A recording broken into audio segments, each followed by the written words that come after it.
પરિસ્થિતિ બહુ ખરાબ હતી, કેમ કે નાના નાના બાળકો હે ને જોવાતા નહોતા ભાઈ, ખંભે લીધા, ઘણા બધા ને આમ અતિ હતું, કેવાય ને કે કેટલાને ડેડ બોડી હતા, ચડાવ્યા, પેકિંગ કર્યા, ફોપાવા, અને હજી હાલ ઘડીએ જોવા બોડી આપું છું.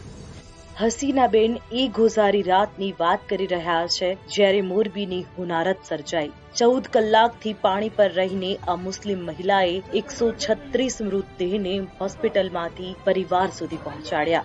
નમાઝ પડવા જવાનું હતું છતાં હોસ્પિટલમાં જ દુઆ માંગી હસીનાબેન કામે લાગી ગયા. અને જ્યારે તેમને પૂછાયું કે તમે મદદ કેમ કરો છો ત્યારે તેમણે શું કહ્યું, આવો સાંભળીએ. માનવ સેવા, નિસ્વાર્થ ભાવ. કાલની હું આમને છું, પાણી બજારમાં. હસીનાબેન જેવા તમામ મદદની કામગીરી કરનારને સલામ છે. આનંદ મોદી, દિવ્ય ભાસ્કર.